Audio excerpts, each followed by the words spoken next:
So inshallah, without too much of our time, I'd like to invite the first speaker, our dear brother, who has served in various capacities, as I said earlier. It's a privilege and honor to recognize the presence of Alhaji Monsur Abdul-Salam, who is formerly Adian State Religious Advisor, and also formerly the Assistant Secretary of Division 1 of Fadeyi branch, and currently a talent, capability, and human capital management professional. He is a human resource penalty, as I know. So it's a privilege to call to the podium to have our first speaker, Alhaji Abdul-Salam, to please podium, sir. Bismillah, sir. Kabirullah.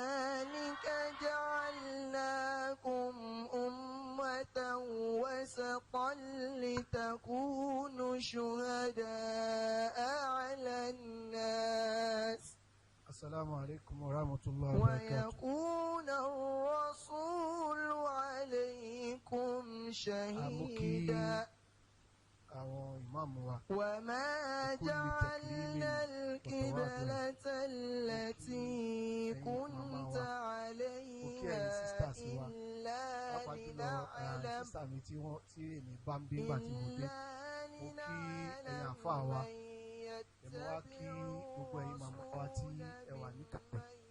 Ọlọ́run bá kí bá wa sọ yín lẹ́san. Mo kí àwọn tí wọ́n gbé ètò yìí dání, àwọn youth Fadeyi. Mo kí púpọ̀ fún iṣẹ́ tí ẹ ṣe. Ọlọ́run bá kí ó sọ yín lẹ́san. Ẹ̀san dáadáa láyé àtàlùkìyámà. Approach tí màá lò sí lecture àbí tí presentation mi, òun ló ń pè ní the sandwich approach, and by that I mean whatever tí bó ṣe lè ń ká kí yín tó, àwọn nǹkan tó bá jọ mọ́ àkùdé àbí n tó kù díẹ̀ káàtó, and láti point it out, particularly on time. I am particularly disappointed. Tí n bá sọ kò síbi tá a ti máa sọ torí pé I'm a member of the house, and then I've been part of this all along. Youth tí àwa bí quit òun kọ́ ni à ń rí ń sìn. Ọlábọ̀dé Aziz wà ń bí, he knows. Nígbà tí àwa ń ṣe youth, this is not the kind of audience that man. For the magnitude of the program that là ń ṣe, is it not 40 years or so? What anniversary are we doing? How many years? Okay, this is an annual program. I expected a fuller audience and a richer audience than what I'm seeing. And again, looking at the fact that originally once I put the program up there, I was called less than 2 hours before the start of the program. That program is actually 11 o'clock. And at 11 o'clock, I was here. We didn't start until 12:30. That's a huge waste of my time and the time of every other person. This is not Islam. This is not what the Muslims should be, and especially the youth. I have to be very frank. Despite the fact that we have, expectedly invested a lot into this program, this is not what it should be. If you are having a 9 days program, and then this is about the last program of the event, and it is like this, I am not particularly happy. And I have to bear my mind. I have to say my mind. Now, I was told that my presentation will be 30 minutes. This brother is telling me now that, can I do it in 10 minutes? That is very, very unfair to me. And it's not a good use of my time. need to say that. Having said that, I've been giving the discussion, the topic to discuss, and that is what the youth need for a better future. And I've looked at the audience. Where are the youths here? The sisters on this middle road are 80% to 90% of them are still adolescents. They have not reached that categorization of youth. And on this side, we have our mothers. On the other side, so who am I supposed to be talking to? I don't understand. Who? Am I supposed to be talking to about one imam, Tonkowa, That is very, very, very, very unfortunate. Like I said, I am part of this and I have to say it. I don't know who else will say it. We should be more serious and then adopt better means of ensuring that the purpose for which we have assembled is achieved. In spite of that, I'll still go ahead and make my presentation. He has limited me to 10 minutes, and I've used 3 minutes, giving this preamble. I'll try as much as possible to run through it, so that at the end of the day, I'll still have, achieved my essence here. Now, what does the youth need for a better future? Within the context of gold mine. Okay, so what you try to explain the gold mine. I mine gold in us, and I had the slogan, gold mine, hidden treasure, Abi. So we are looking for that hidden treasure, which you say is in us, Abi. So have you discovered those treasures? No, you have not. So what do you need for you to discover it? Because gold mine, you know what it takes to even access or to discover gold. And then when you discover it, you know what it will take to mine it. So when you say the hidden treasure is in you, you need to demonstrate that it is really in you. And so, better future. So for you to talk about a better future, you have to realize where you are. You have to agree that where you are is not good enough. Abi? Abeko? If it is not good enough, so you are looking for something better. Ọlọ́run náà fẹ́ bẹ́ẹ̀. Ìgbésí ayé èèyàn gbọ́dọ̀ wà lójú kan. Èèyàn gbọ́dọ̀ máa gbìyànjú láti get better than your best. Ìtọ́lọ́run dá wa fún mi. Kódà Ànábì wa Muhammad, Ọlọ́run bá pàápàá ó àṣù ẹ̀ wípé bàdà ausbillahi minash shaitani rajim min fadlikum. Walal akhiratu khairun laka minal ula. Ọlọ́run bá sọ fún Ànábì Muhammad, ó garanti ẹ̀, ó tún sọ nínú suratul Fatih pé inna fatana laka fatihan mubina liyakfira laka Allahu ma taqaddama min dhanbik wa yahdiyaka Allahu siratan mustaqim wa yansuraka Allahu nasran aziza. Ọlọ́run ọba ó ń assure Ànábì Muhammad. Ó sọ pé definitely your tomorrow will be better than your today. So it's not unexpected tí ẹni tó rí ẹ̀ bá pé tó rí ayé wá àbí tó wáyé tó fẹ́ rí ayé wá, ó ń láti máa gbìyànjú láti get better. So Mùsùlùmí pàápàá jùlọ ò ní dúró lójú kan. You have to aspire for something better. So how do you aspire? What do you need? They said the youth, but I said this is not peculiar to the youth. It's actually for the youth and the elders.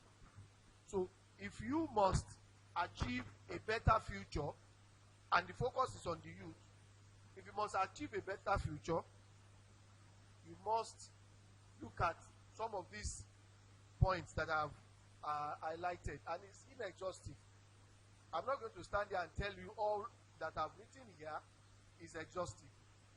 Our mama, our brother, will also, dwell more on what I'm going to say. So, in terms of first, so you battle ní kí ó wá sí làákàyè mi láti share pẹ̀lú wa ni. So, inshallah, àwọn tí wọ́n wà ń kalẹ̀ wọ́n tún sọ bẹ́ẹ̀ lọ fún wa. Alákọ̀ọ́kọ́, I'm going to be speaking from the point of view of a Muslim, of course. I'm going to be talking from the point of view of a father, myself. I'm going to be talking from the point of view of a professional people manager, and of course, as a realist. I'm a very realistic person. Whatever I do, I'm not necessarily a pessimist, and I'm not an optimist, but I'm something between.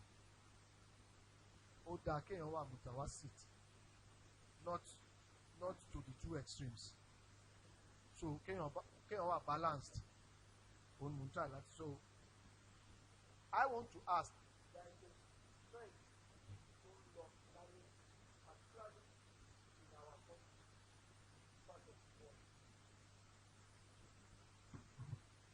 trend, what's the common trend now that we're experiencing in Nigeria, especially amongst the youth? And I would like to, those who think they are youth, especially these our younger people, what is the trend? Can somebody tell me? Kí ni nǹkan tó gbajúmọ̀ jù? Okay. Ó japa, àbí? That's the japa syndrome. Gbogbo èèyàn ló fẹ́ japa. Ṣé bẹ́ẹ̀ ni àbẹ́ẹ̀kọ́? Ṣé bẹ́ẹ̀ ni àbẹ́ẹ̀kọ́? Ṣé mo lè rí èèyàn tó máa náwó nínú audience pé àwa ta ní intention àbí tá n plan tó opportunity ẹ̀ bá dé pa fẹ́ japa? Àpọ̀ Allah Takbir.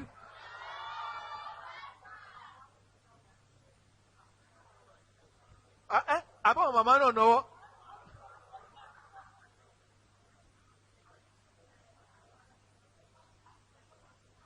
It's no longer funny. Sọlá àbí Kẹ̀rìm. Kò funny rárá. My profession, iṣẹ́ tí mò ń ṣe, deals with managing people. And one of the biggest challenge to us now, especially in the last 1 year, only pé we call it retention. How do we retain people? Especially your critical talents. Àwọn tó jẹ́ pé wọ́n are very valuable to your business. How do you ensure that they are retained in your business? Because àwọn tó máa ṣiṣẹ́ tó ní làákàyè tó ti gba training tó wọ́n bá bẹ̀rẹ̀ sí ní lọ, ìtumọ̀ ẹ̀ ni pé iṣẹ́ yẹn ó máa jákulẹ̀. Abẹ́ẹ̀kọ́, ó dà pa àsí pẹ̀lú mi. So a lot of people ló fẹ́ jápa. Kí ló ń wá lọ ná? No, owó nìkan kọ́. Kí ló ń wá lọ? Better life. Okay, so gbogbo àná là ń fẹ́ better future. So anywhere tá bá ti máa rí ibẹ̀ la fẹ́ wà. Abẹ́ẹ̀kọ́. And our environment is so challenging to the extent that téèyàn bá jáde mẹ́rin sí bí ó ṣe máa wò rárá rẹ̀. We have very serious and daunting security challenge. We have very serious socio-economic challenges. Ṣé ẹ gbọ́ mi mọ́ ni? Okay, bóyá tó bá tún ti dákú màá tún mú mi. So there are 1 million multi-dimensional and complex problems lower Nigeria. But are we going to lose hope? No, we should not, and we are not. Mùsùlùmí kì í lose hope. Torí pé gbogbo tí bá Mùsùlùmí, a gbọ́dọ̀ mọ̀ yìí pé Ànábì wa Muhammad ó sọ pé ọ̀rọ̀ Mùsùlùmí ó jẹ́ nǹkan ìyanu torí pé kí ni? Ìzá àsọ́bà ó mùsíbà sọ́bàrà nígbà tí nǹkan tí ó bá jẹ́ aburú kan àbí ntọ́kàn kọ̀ọ̀kan tó bá ṣẹlẹ̀ sí kí ló máa ṣe o á ṣe sùúrù nígbà tí nǹkan tí ò tẹ́ lọ́rùn náà àbí ntọ́lọ́run bá ṣe fún tó dáa tó bá tú rí kí ló máa ṣe ṣàkàrà á tún máa dúpẹ́ so mùsùlùmí ò ń bá rẹ̀ in a very dire situation such that yóò máa wá banújẹ́ tó ń ti bẹ́ẹ̀ náà ọlọ́run ò ní ká má plan Islam ò ní ká má plan àwọn nǹkan tá a gbọ́dọ̀ ṣe tó máa ràn wá lọ́wọ́ láti lè achieve a better future ó pọ̀ rẹpẹtẹ jàǹtìrẹrẹ alákọ̀ọ́kọ́ ó ní pé you have to understand your purpose and your goals in life kí ni purpose mi kí lọ́lọ́run dá mi fún alákọ̀ọ́kọ́ àwálá ọlọ́run lóhùn ma khalaqtul jinna wal insa illa liya'budun ariwo ń wá látẹ̀yìn yẹn ma khalaqtul jinna wal insa illa ọlọ́run lóhùn ò dá wa fún nǹkan kan àfi torí kíni àfi ká lè wá sin ọlọ́run that's the primary purpose tá a gbọ́dọ̀ miss ẹni tí ò bá tẹ̀sìn bá ti bọ́mọ lọ́wọ́ gbogbo nǹkan ló bọ́mọ lọ́wọ́ ìbá lówó ìbá lọ́lá ìbá lókìkí tẹ̀sìn ò bá ti sí mbẹ̀ ó ṣàbámọ̀ láyé because purpose yẹn ó ti wà defeated so number one purpose a gbọ́dọ̀ ní òun náà ni pé ọlọ́run dá wa nílé ìbáàdà ni ọlọ́run dá wa fún kankan yàtọ̀ sí wá sí tábà ti mú yẹn then àwa gan fúnra wa ọlọ́run ti dá wa ó sì fún wa ní làákàyè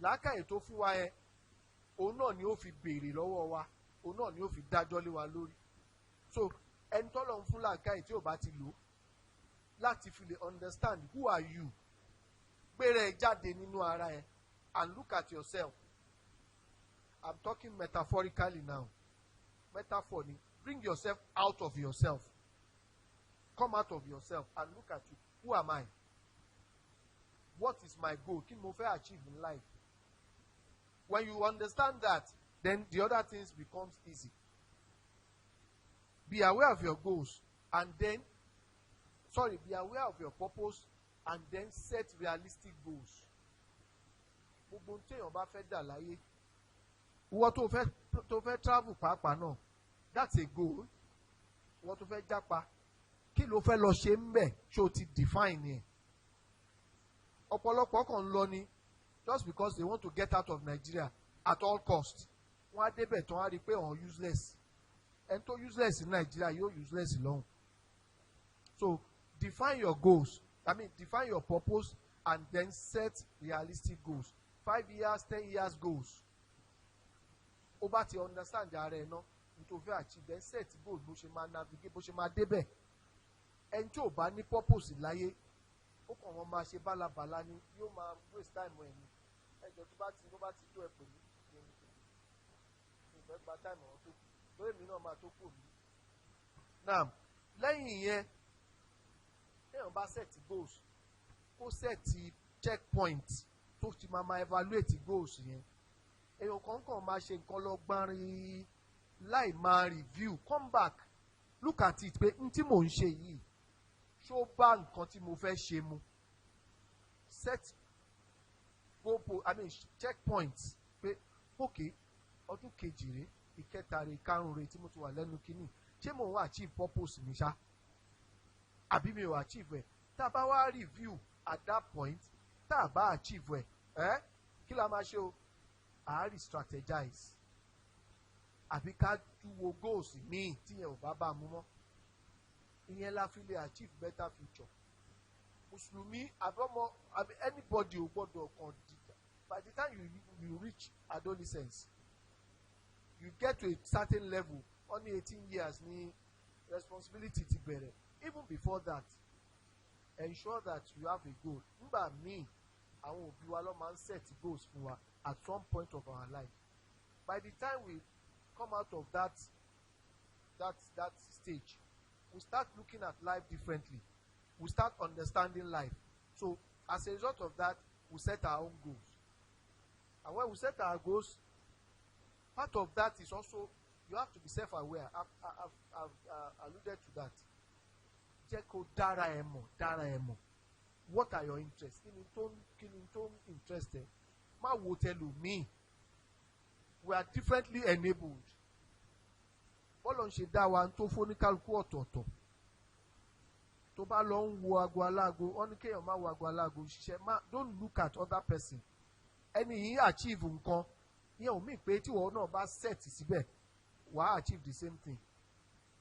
Because wọ́n ní, there is a saying tó sọ pé examination ayé question paper wá yàtọ̀.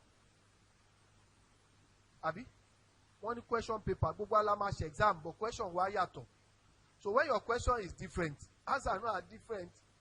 Ẹni tó jókòó tó set question fún tó lọ ń jí ẹlòmíì wò. Answer tí yẹn ń give yẹn ṣó bá tiẹ̀ mu ṣó bá question tiẹ̀ mu. So that's what you think about. Be self-aware. Mọ̀ra ẹ̀, mọ limitations ẹ̀, mọ strength ẹ̀. They call something a SWOT analysis. Ṣé ẹ ti gbọ́ rí? Tàbí ti gbọ́ SWOT rí? Okay, you do a SWOT analysis. What are my strengths? Kí ni tí mo lè, kí ni mo lágbára láti ṣe? Kí ló rọ̀ mí lọ́rùn láti ṣe? What are my strengths? What are my weaknesses? Kí ni ó máa ń nira fún mi láti ṣe? Bọ́lọ̀ ń ṣe dá wa, ó dá wa lọ́tọ̀ọ̀tọ̀ ni. Inna sa'yakum lashatta, ọ̀tọ̀ọ̀tọ̀ lọ́nà wa. So, and bọ́lọ̀ ń ṣe dá wa náà, we are differently enabled. Bóníkálukú ṣe ní capacity ọ̀tọ̀ọ̀tọ̀ ni. Ó ṣe doctor, engineer, accountant, labourer, gbogbo ẹ̀ ló yàtọ̀, gbogbo ẹ̀ náà ló dẹ̀ láǹfààní.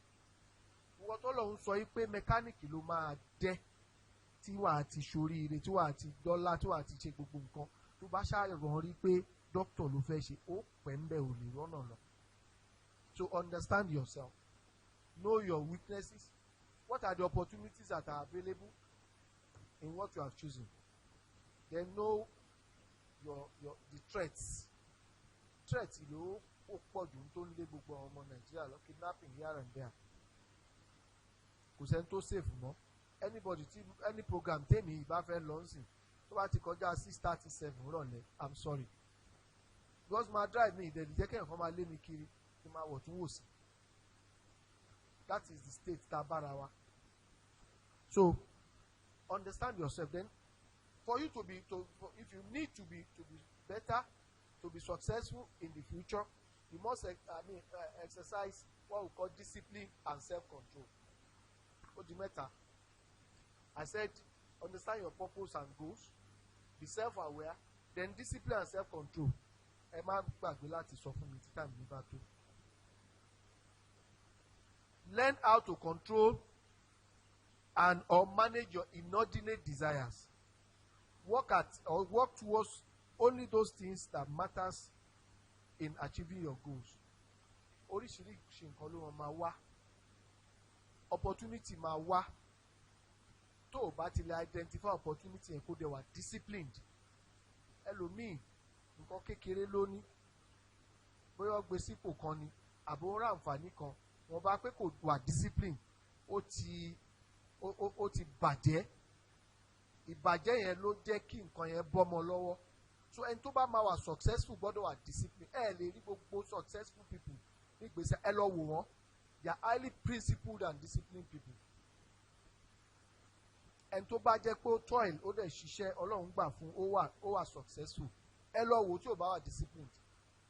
So kò sí bẹ́ẹ̀ wọ́n ṣe fẹ́ ṣe láyé yìí tí ò bá ti wà disciplined. Discipline in everything. Financial discipline, moral discipline, faith discipline. Discipline náà dẹ̀ ní pé ẹni tí ò tọ́ kó sá fún. Islam ló dẹ̀ kọ́ wa gbogbo tó ń pè discipline. A ti sùn. Are you with me? Are you following me? Kí ni mo pè kẹta? So you have to be able to control yourself. Ẹlẹ́ẹ̀kẹrin, you have to acquire knowledge. Knowledge, empowerment, entrepreneurship. Gbogbo nǹkan lèèyàn gbọ́dọ̀ má lẹ́kọ̀ọ́. Iṣẹ́ tá a bá yàn láàyò for us to have a better future. Individually and collectively, you must understand it. Don't go through shortcuts. Learn a skill, a vocation or a trade. So tí bá ń sọ̀rọ̀ knowledge, I'm not talking about education alone.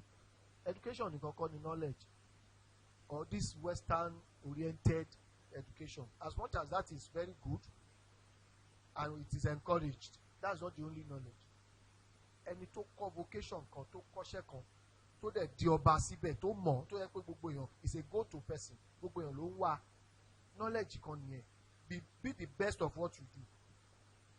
Tó bá jẹ́ organizer, kó di àjẹsídìí ẹ̀, tó yẹ pé tọ́hún báyìí tí ì rí ẹ, wọn ò ní wá organizer. Bó o bá jẹ́ tailor, tó ń pè fashion design, be the best of what you do. Know the current knowledge, the current trend in your profession. Get to the peak of that profession. Tó o báyìí tí ì mọ̀, má ṣe onímọ̀. Alábọ̀ ẹ̀kọ́ máa ń da nǹkan rú ni. So increase in what you do. Tó bá yẹ pé ìmọ̀ kan tún ti dé tó relate mọ́ profession yẹn, go and learn about it. Nísìnyí mọ́tò tó ń ṣe wá ń sìn, there are more of electronic cars, àbí? And in the next 10 years, wọn ò ní produce it and lo ìmọ̀, whether you like it or not. So a mechanic, ẹ ṣe mo mọ̀ pé máa tó, a mechanic that is trained lórí àwọn analog system, àbí irú ìta ń lò lọ́wọ́ yìí, tí ò mọ̀ ń pa, tó yẹ pé tó ń mọ̀, ibi tí gáyà ẹ̀kọ́ ẹ̀ dé ni pé àwọn tá ń lò lọ́wọ́ yìí, fuelless car ti ń bọ̀, tí ò ní máa lo car tó jẹ́ electronic cars. So what is that telling you? Ìwọ tó jẹ́ mechanic at this time, tó o sì fẹ́ jẹ́ kí future ẹ better, what do you have to do? Go and learn it. Lọ́mọ, otherwise you become obsolete. Not only that, you become irrelevant. And when you are irrelevant, ayé àwa parẹ́ mọ́ lọ́wọ́ àwọn pé kí ló tún ṣẹlẹ̀. So ẹ̀kọ́ tẹ̀yàn bá ń kọ́, get to the peak of it. Know it inside out. Tó o bá ti mọ̀, ó máa darí ẹ̀ káàkiri. Ẹlẹ́ẹ̀karùn-ún, mi ò lè parí nǹkan mẹ́wàá mú kọ. So màá lè tó bá dẹ̀ kù bóyá màmá sẹ́ǹdẹ̀ sí wa, inshallah. Be optimistic and steadfast.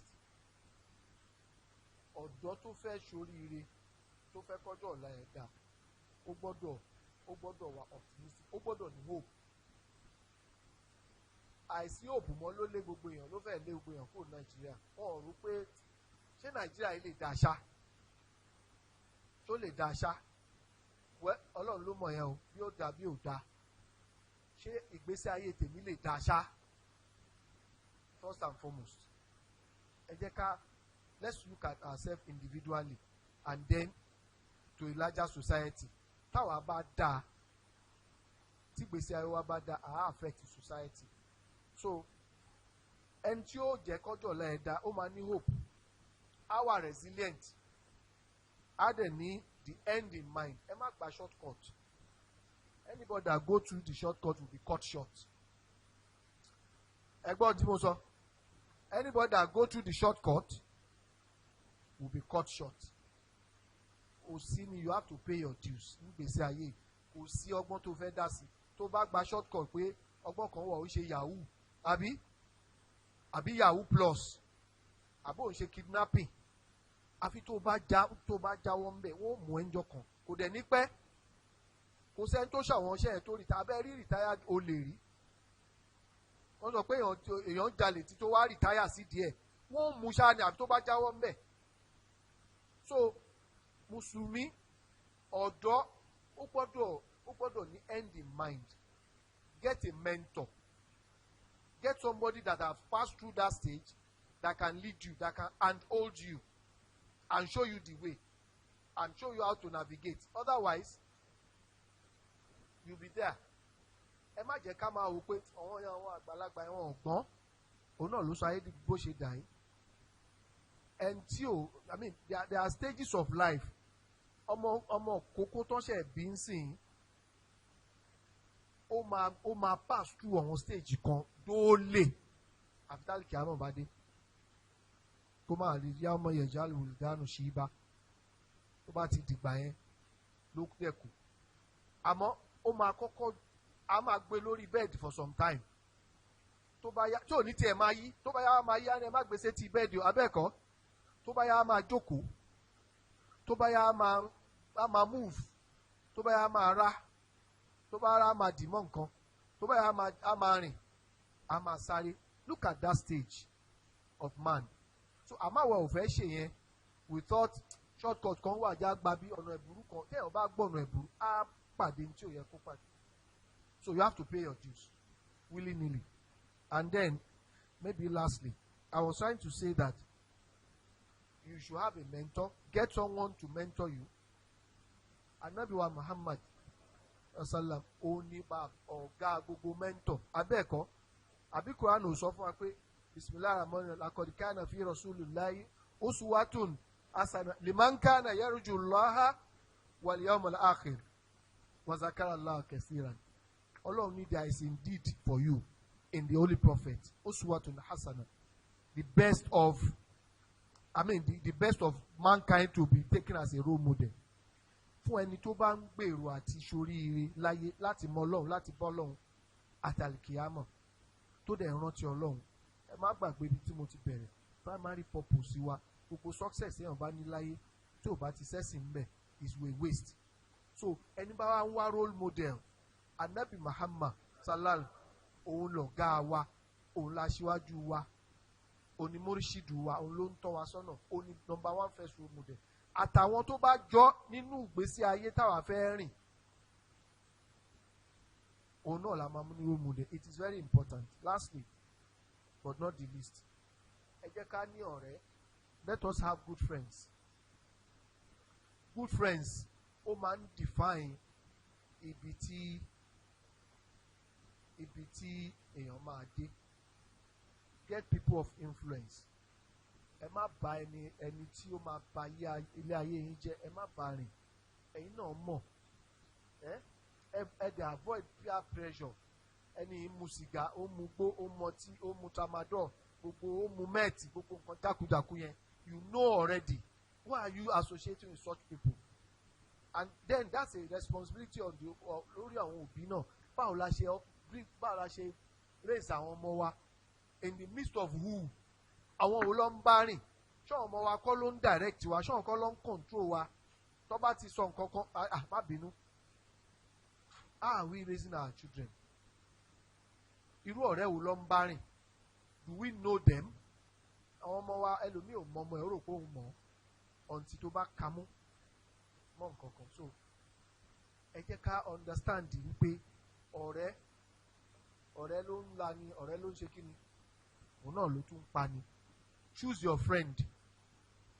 Àná dẹ̀ sọ pé show me your friend. I know who you are. So ẹni èdè kan tó máa ń sọ olóríire kí ló ṣe máa ń sọ olórí ibú lọ̀tá olóríire abẹ́ẹ̀kọ́ ẹni tó fẹ́ ba olófo lọ̀tá ológo gbólóhùn tó wà ń gbòòrò ni èmi náà lò bẹ́ẹ̀ olófo lọ̀tá kíni ológo. So ẹ má bò olófo rìn. Ẹni bá fẹ́ kógo tiẹ̀ náà kó búyọ kó má bò olófo rìn torí olófo yóò sọlú ẹ̀ náà dolófo ni.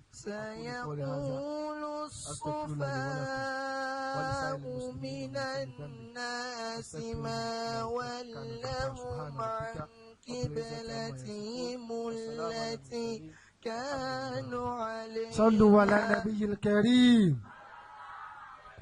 كبر الله.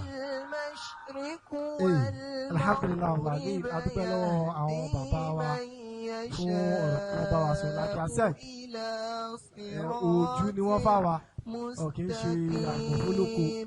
Àwa ti máa gbádùn wọn dáadáa kódà a ti pàdé dáadáa ń kàmpù a ti pàdé lórí afẹ́fẹ́. Recent we still held the leadership seminar online which was part of our facility so I appreciate you gan.